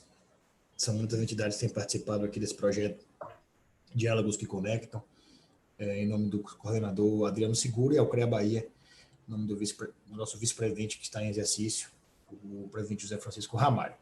Então, a gente tem aqui o Cosme, a Consprime Engenharia, a Erlane, o Moisés Pedreira, que é nosso conselheiro, lá em Luiz Eduardo Magalhães, o Edmundo Acioli, Raquel, Kiliana, Graciela, Patrick, Graça, gente de Salvador, o pessoal da Socienge lá do Sul, nas cidades de Porto Seguro, Anápolis, lá no extremo sul, a Unimástia aqui presente também, mandando uma saudação, a Elisa, o Gabriel em Goiânia, o Caio Amaral. Já começa com uma pergunta aqui, Felipe. Desculpa, o Caio Amaral pergunta para o Murilo. Professor Murilo, dentre as metodologias existentes para avaliação de imóveis urbanos, qual, na sua visão e experiência, apresenta o valor mais próximo do real? Não, aí nesse caso a gente não tem nem muita escolha, né? Porque a norma ela já fala para a gente, como eu falei aqui, que sempre que possível eu devo utilizar o método comparativo. E, na verdade, ela é que apresenta realmente os valores mais próximos da realidade. Por quê? Porque se eu utilizo, vou dar um exemplo aqui, se eu utilizo o método evolutivo, lembra que é a soma do custo do valor do terreno mais o custo da construção. Por que esse valor não é 100% correto? Porque imagina que tu vai comprar um terreno aí na sua cidade por 40 mil e tu vai construir, o custo da construção seja 70. Isso quer dizer que tu vai vender a casa por 110? Não, dificilmente, né? Sempre eu vou comprar o terreno, construir e vou conseguir vender acima desse custo. Senão, ninguém construi a casa, não é verdade? Então, o método evolutivo, ele tem essa deficiência, né? Por quê? Porque ele leva em consideração o valor do terreno, nesse caso, sim, o valor de mercado, porque eu vou fazer a pesquisa, e o custo da construção. Mas tem aqui esse outro pedaço que eu não tenho como determinar exatamente, que é exatamente o que eu chamo de fator de comercialização. É quanto que eu vou ganhar em cima do valor que eu vou realmente vender aquele imóvel depois que eu comprar o terreno e construir, tá certo? Então, o método evolutivo, ele tem essa deficiência. E a mesma coisa o método involutivo, né, que eu falei, porque eu vou levar em consideração pegar um terreno enorme, lotear, vender todos os imóveis, mas eu vou estimar o custo de construção, mas é claro que é só uma estimativa, não é o valor exato. Esses imóveis que são esses lotes vão demorar muito tempo a ser vendido, então observa que não é algo de imediato. Já o método comparativo, não. O método comparativo, eu estou fazendo um cálculo estatístico, né, com base em valores que os imóveis efetivamente estão sendo vendidos no mercado. Por isso, ele é o que traz um melhor resultado e por isso que a norma diz que é para ser utilizado ele sempre que possível, ok? E quando é que não é possível? Naqueles casos que eu acabei de citar, né? Um terreno muito grande, que não tem como comparar, ou um imóvel atípico, que também não tem como comparar, e a norma traz para a gente esses métodos aí que não trazem um resultado tão preciso quanto o primeiro, ok? Bacana, bacana. Vamos lá? Vou continuar aqui. Então, o pessoal do IBAP de Goiás aqui participando também. Saudação para todo mundo dos IBAPs aí. E a Gisele pergunta: quando um imóvel rural não tem nenhum plantio, só algumas construções residenciais, um arquiteto poderia avaliar? Essa Gisele, eu acho até que é minha aluna, porque antes de eu entrar aqui no ar, eu compartilhei todos os meus grupos, né, de alunos, e pelo nome eu estou achando que é até minha aluna que está perguntando. Eu nem li o sobrenome dela aqui, mas que é bem complicado. É Zandomeneg. Pelo nome Gisele Zandomeneg. eu estou achando que é.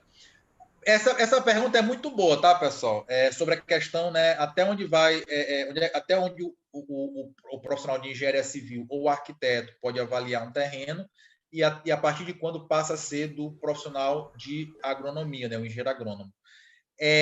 Então, como eu disse, imóveis rurais é do agrônomo. Só que aí existe uma linha muito tênue para definir o que é um imóvel rural, porque não é apenas o zoneamento da cidade. O que eu posso ter na zona rural, um local que já não tenha mais nenhuma característica de imóvel rural, já tenha já lá bairros, né? Então, é claro, se eu for avaliar um imóvel em um bairro que no zoneamento da cidade está na zona rural, mas eu observo lá que todas as características daquela região são de um bairro, né? Ou seja, uma questão, uma área urbanizada, né? Eu posso avaliar. Por quê? Porque fica claro que o mercado ali é voltado para, né, imóveis urbanos, apesar de geograficamente estar na zona rural. Então, se eu chego num terreno e observo que em volta desse terreno, ou seja, na localidade, não existem fazendas, plantações ou, por exemplo, pecuária, naquela região não tem mais nada disso, fica claro que ali as pessoas já estão pegando esses imóveis para fazerem loteamentos, para fazer, enfim, bairros. Então, apesar de estar na zona rural, o engenheiro civil ou o arquiteto podem avaliar. Então, é uma linha tênue para poder dizer isso. Porque, claro, numa questão judicial, por exemplo, a outra parte pode dizer, não, mas está na zona rural, enfim. Então, é uma linha tênue para decidir. Mas, a princípio, quem vai mandar são as condições da região, do mercado local, para você, enquanto profissional, embasar no seu laudo. Lembra que eu falei que no laudo existe uma parte lá que chama ressalvas, né? Pressupostos, ressalvas e condições limitantes. Eu, Murilo, nesse caso, ia escrever o quê nesse campo pressupostos? Pressupomos que o imóvel, embora esteja em zona rural, mas como mostram as fotos 1, 2, 3 e 4, já é uma região urbanizada, com bairros, comércio, etc. Por isso, embora esteja na zona rural, nós consideramos que poderíamos avaliar como imóvel urbano. Ponto. Então, tu vai utilizar esse pressuposto para fazer a tua avaliação. Agora, se efetivamente naquele meu lote não tem nada de plantação, nem de pecuária, nem nada, mas eu observo que nos terrenos vizinhos, né, é propício a isso, então é uma avaliação de imóvel rural. Por quê? Porque quem comprar aquele terreno, provavelmente vai comprar não para morar, já que ele está longe da cidade, é para poder plantar. Então, embora ele não tenha nada hoje, mas quem for comprá-lo vai ser para plantar. E, nesse caso, quem tem que avaliar é o engenheiro agrônomo, porque ele vai avaliar, por exemplo, a capacidade do solo, etc, etc. Bacana, Murilo, bacana. Vamos continuar aqui. O Moisés Cruz, engenheiro eletricista aqui em Salvador, também participando. O Vitor Correia, que é engenheiro eletricista e civil. O Olímpio. A Unimárcia, presidente da Sociente, mais uma vez agradecendo a você pela participação. A Gilmara Bertoldi, parabenizando pelo tema e pela apresentação, tanto ela quanto a Andréa. Também o George Paz, aqui, o Almax Silva, inspetor do CREA na cidade de Jacobina, aqui no interior da Bahia. A pergunta do Olímpio, Murilo, ele pergunta se o geosatélite é obrigatório, melhor dizendo, nos laudos de avaliações urbanas. Sim, hoje toda avaliação que a gente faz, geralmente o contratante, por exemplo, os bancos, enfim, já exigem que a gente coloque pelo menos uma coordenada, né, geográfica para identificar a localização daquele imóvel.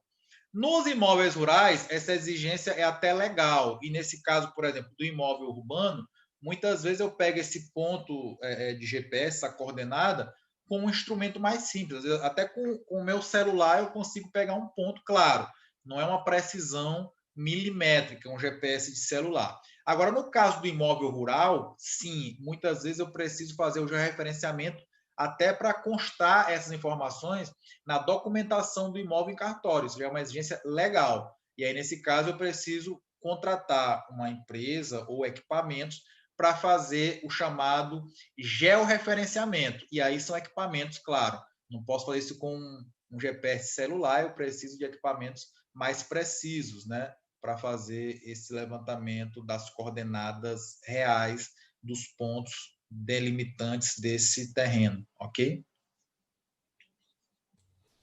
Ok. A gente tem aqui também uma pergunta do Gabriel Brito, ou melhor dizendo, do George Paz. Ele pergunta como é que você enxerga a atuação do engenheiro agrimensor, quais tipos de avaliação podem ser feitas por esse profissional e qual é o segmento que ele atua. Bem, aí essa pergunta eu vou ficar devendo a resposta 100%, porque, como eu disse, é preciso conhecer a resolução do CONFEA completa, aquela que eu citei, que acho que é 218, né? Lá é que fala as atribuições, o que cada profissional, cada engenheiro pode avaliar e fazer perícia. Então, nesse caso, eu vou ficar devendo, só se a gente abrir aqui a resolução. Não, assim, o que é interessante, ver se eu entendi correto, é que você disse que essa questão da atuação nas avaliações, ela é proporcional à atuação nas atribuições gerais, não é isso? Isso, exatamente. Segue a mesma lógica, né? O que a resolução 218 confere, mostrar lá como competência do engenheiro agrimensor, é o que tu pode avaliar e fazer perícia, tá? Porque eu não sei de cabeça. Enquanto alguém vai fazer a pergunta aqui, eu vou até procurar aqui, mas pode passar para a próxima. O Ronaldo, você falou sobre a questão dos laudos, né, que são a experiência exigida nos editais. Ele pergunta se esses laudos podem ser ligados a terrenos. O edital do banco, ele não diz, olha, tem que ser de casa ou tem que ser de apartamento, ele não diz isso. Então, pode ser de terreno, sim. Lá, a única exigência dele é que esse laudo seja feito utilizando essa metodologia que eu expliquei do método comparativo por inferência estatística, né? Que é chegar naquele gráfico, naquela equação, etc. Então, pode sim ser de terreno. Agora, a única sugestão que eu dou é que seja um imóvel preferencialmente regular, que tenha documento, né? Principalmente esse primeiro laudo que vocês vão apresentar no banco, e também que você não faça de um imóvel de parente, né? Por que, Murilo, que não pode fazer do imóvel de um parente meu? Já aconteceu de alunos meus fazer de imóvel de parente e a pessoa que foi analisar lá no banco disse o seguinte, olha, tá reprovado o teu laudo. Não, mas por quê? Porque se é de um parente teu, tu tem interesse na avaliação. Ou seja, é como se fosse assim, olha, eu não posso avaliar um imóvel do meu pai porque a tendência é eu valorizar, porque é do meu pai, né? Aí eu até falei com esse meu aluno, pô, cara, justifica lá que tu tá fazendo esse laudo, não é apenas para se credenciar, é apenas para mostrar que tu sabe fazer o laudo. Mas como o banco queria que fosse a situação mais próxima da realidade possível, então ele não acatou a justificativa, né? E realmente, se por acaso você já tiver credenciado no banco, né, e sair uma avaliação e você conhecer a pessoa, é melhor você pedir para não pegar aquele serviço, falar, olha, esse serviço aqui eu prefiro não pegar porque eu conheço a pessoa, então eticamente é isso, tá certo? E agora, só voltando rapidinho à questão do engenheiro agrimensor, estou com aqui a resolução na mão, diz o seguinte, que o engenheiro agrimensor, ele pode fazer avaliações e perícias referentes a levantamento topográfico, batimétrico, geodésico e aerofotogramétrico, além de locação de loteamento, sistema de saneamento, irrigação, drenagem, traçado de cidade, estrada, seus serviços afins e correlatos. Então, vou tentar pegar aqui uma situação hipotética que envolva esse tipo de questão. Por exemplo, houve na execução de uma obra, foi contratada uma empresa para fazer a fundação do prédio, né? E se percebeu que foi... e a pessoa que contratou está dizendo que foi feito errado, porque a locação foi errada. Então, o juiz pode nomear um engenheiro agrimensor para poder verificar se a locação está correta, já que ele está dizendo aqui que uma das principais funções é locação de loteamento, estradas, traçado de cidades, sistema de saneamento, irrigação, drenagem, enfim. Então, levantamentos topográficos. Então, é isso que o engenheiro agrimensor ele pode fazer avaliações de perícia. Maravilha, Murilo. Enquanto você bebe uma água aí, a gente vai colocar agora as orientações para o certificado digital na tela. Então, quem estiver assistindo aí, participou da palestra e quiser receber o certificado digital, agora é a hora de você escrever no nosso chat aí, no mesmo comentário, o seu nome completo e o e-mail. Atenção, pessoal, para fazer no mesmo comentário, tá? Nome completo e e-mail, para que o nosso sistema possa identificar e mandar para vocês, por e-mail, claro, as orientações para a emissão do certificado. Então, nos próximos 10 minutos, enquanto a gente consegue responder ainda aqui algumas perguntas, pode tirar da tela aí, infelizmente não vamos conseguir responder todas, mas vamos tirar da tela aí o certificado, por favor, Bruno? Maravilha, obrigado. Já que a gente não vai conseguir responder todas as perguntas, vou já pedir para colocar aí, Bruno, se for possível, os contatos do Murilo, para quem quiser manter contato com ele. A gente tem aí o card dos contatos. Pronto, estão aí os contatos, então, do Murilo, palestrante de hoje aqui pela Socienge, o telefone dele aí, que é o WhatsApp, não é isso, Murilo? Exatamente. Esse é o WhatsApp da empresa, tá? Da minha empresa. Caso vocês precisem entrar em contato para saber alguma coisa, pode falar com esse contato aí. Se for algo que eles não consigam resolver, eles passam para mim, eu passo o meu contato para vocês. E aí é o perfil, né, no Instagram, que lá eu, além de postar várias notícias e informações sobre engenharia, principalmente as áreas que eu atuo, orçamento de obras e avaliação de imóveis, é lá que eu falo também sobre, enfim, cursos, palestras, lives, pós-graduação, que eu sou coordenador, enfim. Então, fiquem à vontade lá para me chamar, principalmente também se a sua pergunta não pôde ser respondida aqui hoje, tá bom? Maravilha. É isso aí. Lá tem uma comunidade grande, né? Como você falou aí, quase 60 mil, não é isso? Exatamente. Seguidores. Pronto. A pergunta aqui, vamos continuar aqui com algumas perguntas. O Adson, o engenheiro civil, para abrir uma imobiliária, deve cadastrar no Cresce ou há alguma outra forma para vender imóveis para engenheiros? Não entendi muito bem aqui. Você entendeu, Murilo? Eu entendi mais ou menos. Se ele está querendo fazer venda, ele vai ter que sim, registrar no Cresce e vai ter que ter um corretor, né? A não ser que ele seja corretor e engenheiro. Agora, se a pergunta dele para fazer avaliação de imóveis, nesse caso você não precisa se registrar em CRES nenhum, você tem que registrar no CREA. E uma coisa muito importante, tá, pessoal, que gera muita confusão. Lá no Conselho dos Corretores, como tem profissionais de nível médio e de nível superior, eles fazem lá um curso para poder, digamos assim, vou botar aqui entre aspas, né, a competência para fazer aqueles pareceres técnicos de avaliação mercadológica que eu citei, né? Então, tu vai encontrar esse tipo de situação assim. Estou na internet aqui e vai assim, curso para corretor fazer avaliação de imóveis. Aí os meus alunos ficam revoltados, né? Porque eles sabem que a norma é clara que não pode. Mas entenda que eles estão querendo capacitar esses corretores para fazer esses pareceres técnicos de avaliação mercadológica, esses chamados PETANS, né? E aí, esse cursozinho, eles falam o seguinte, olha, o corretor tem que ter o CNAE, que é o Código não sei o quê de avaliação imobiliária do corretor. E aí tem muito aluno meu que chega assim, professor, eu preciso ter CNAE para avaliar. Eu digo, meu amigo, CNAE é lá dos corretores. Tu é engenheiro civil, tu é engenheiro mecânico. Quando você tem o seu CREA, você já pode fazer a avaliação de acordo com a norma. A norma é clara. Não tem que ter nenhum curso e nenhuma pós para fazer a avaliação. Porém, eu só ressalto que uma coisa é poder, outra coisa é saber. Então, tu vai ter que se capacitar para você fazer a avaliação de acordo com a norma. Porque também não existe coisa mais... a coisa pior que pode acontecer é de um engenheiro.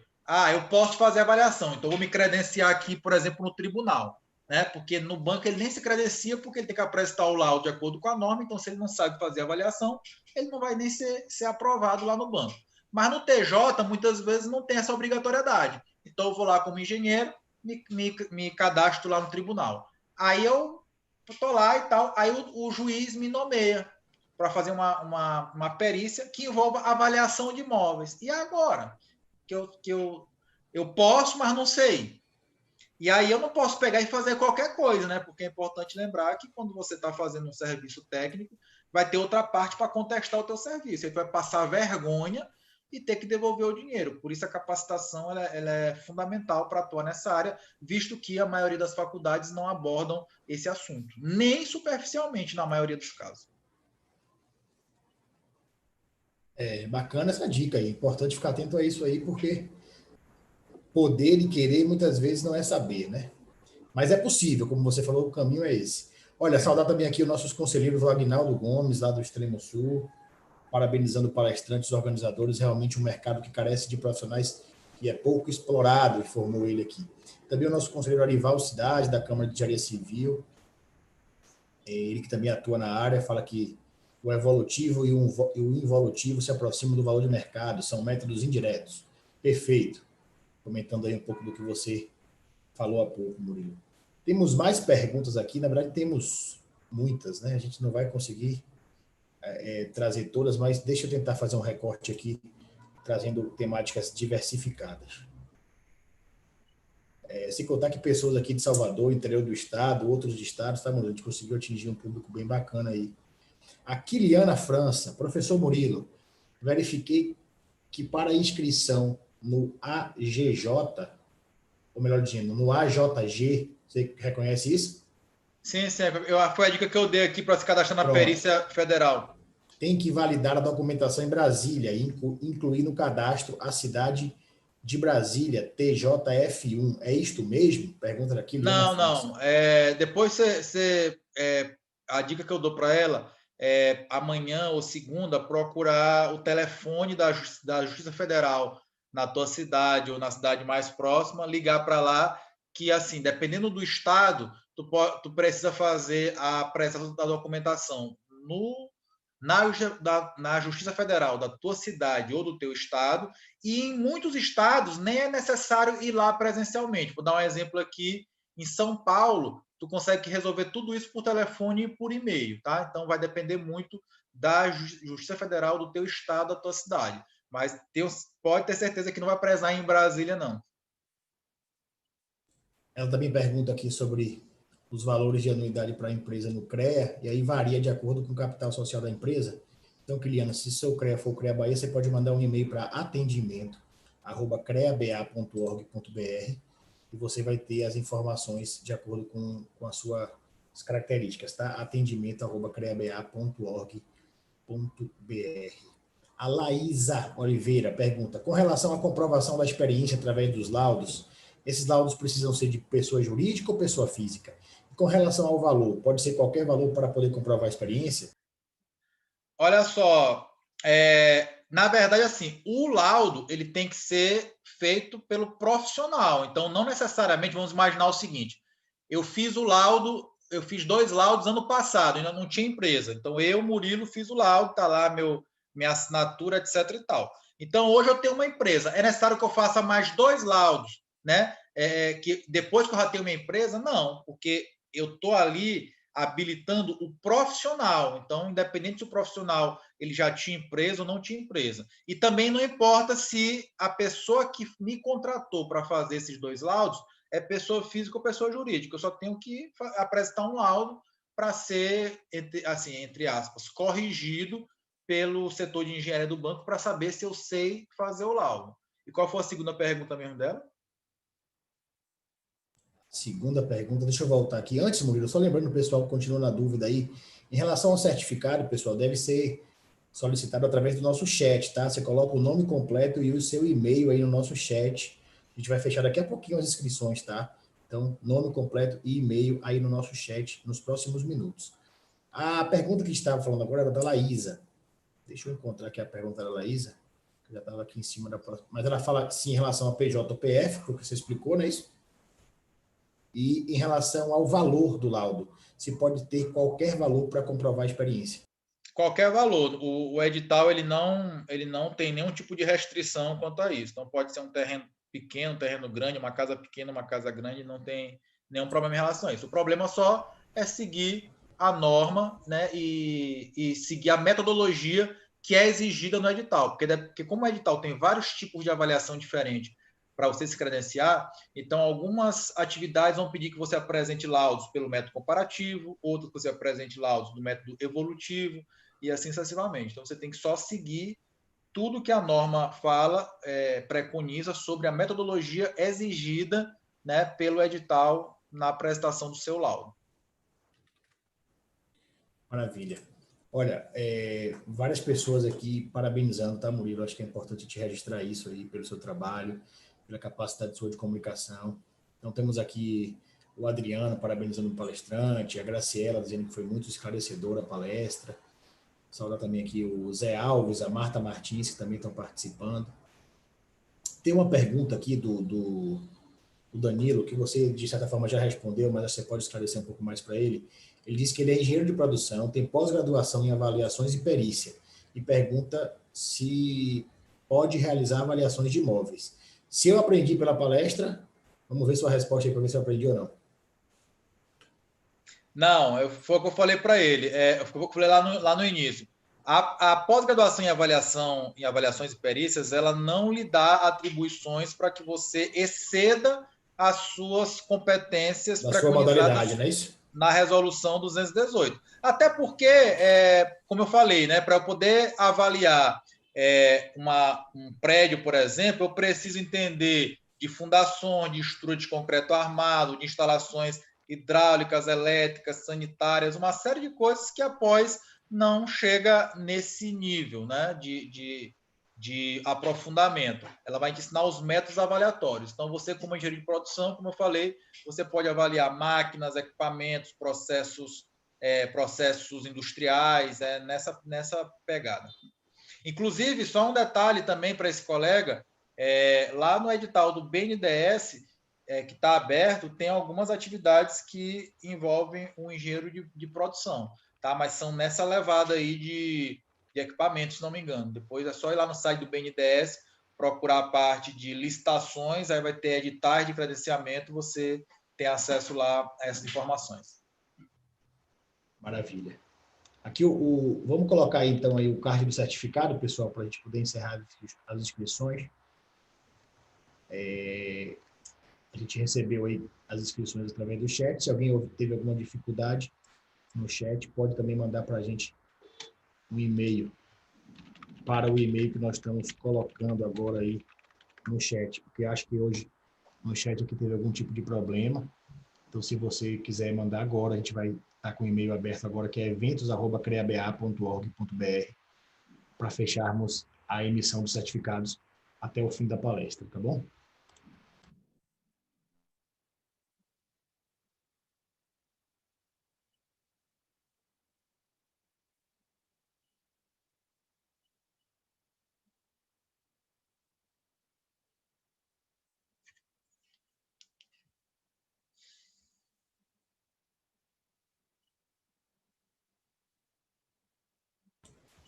Ô Murilo, tá me ouvindo agora? Estou ouvindo. Pronto. Você me ouviu até que parte aí, que eu acho que falhou o áudio? Eu ouvi até a parte que tu falou que era para as pessoas mandarem por e-mail o certificado, só isso. Isso, era isso mesmo. Estava aqui agora falando que o Zé Alves comentou aqui, professor Murilo, sempre dando aulas top.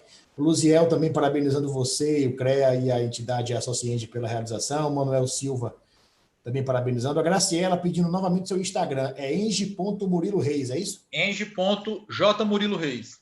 Então, enge.jmuriloreis. Eu vou colocar também no chat aí para quem quiser. enge.jmuriloreis é o @ do nosso querido Murilo lá no Instagram. Cara, tem uma última pergunta aqui para a gente poder encerrar, que é do Anderson Souza Alfaia, que é qual o grau de fundamentação que é exigido para a apresentação de laudos?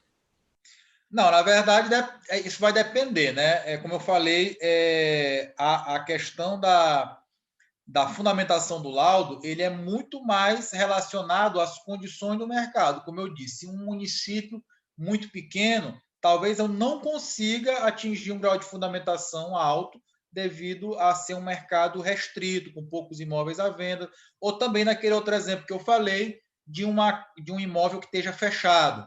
E eu vou, então, fazer uma avaliação que a gente chama por paradigma, né? Ou seja, eu vou fazer somente pelo que eu consigo enxergar e pelas informações que eu tenho de documentos, mas sem conseguir adentrar no imóvel para ver as efetivas condições. Agora, talvez a pergunta dele seja para se credenciar nos bancos. Para se credenciar nos bancos, tá? Geralmente, a exigência é que seja no mínimo grau 2. Então, como eu disse que os graus, né, de fundamentação vão de 1 a 3, e 1 é o pior e 3 é o melhor, nos bancos geralmente pedem que seja no mínimo em grau 2, tá certo? Agora, obviamente, que para atingir o grau 2, tem que dar uma estudada na norma, porque são vários fatores que são levados em consideração, como a quantidade de dados da tua amostra, como o nível da vistoria que você fez no imóvel, além de outros fatores estatísticos que eu preciso comprovar por meio da inferência estatística da regressão linear. Bacana. Murilo, mais uma vez te agradecer aí pelo tempo dedicado, pelo conhecimento dedicado. Muito obrigado aí, foi muito interessante. Participação de muita gente aqui, Rio Grande do Sul, Goiânia, Barreiras, Salvador, diversas cidades também do interior, Porto Seguro, Eunápolis, pessoal do extremo sul aí, Teixeira de Freitas também estava aqui presente. Então, obrigado a você, em nome da Associende, da presidente Onimácia Nascimento, também em nome do CREA, e te dar aí para você dar suas palavras finais. Bem, pessoal, eu que agradeço aí pela oportunidade, mais uma vez, da Associenge. Já conheço muita gente aí na Bahia, como eu disse, que eu já visitei aí. Enfim, todos os conselheiros, presidentes e todo o pessoal aí, só agradecer e nos colocar à disposição. Espero que quando tenham os eventos presenciais, vocês aí me chamem novamente, porque é sempre muito bom voltar na Bahia.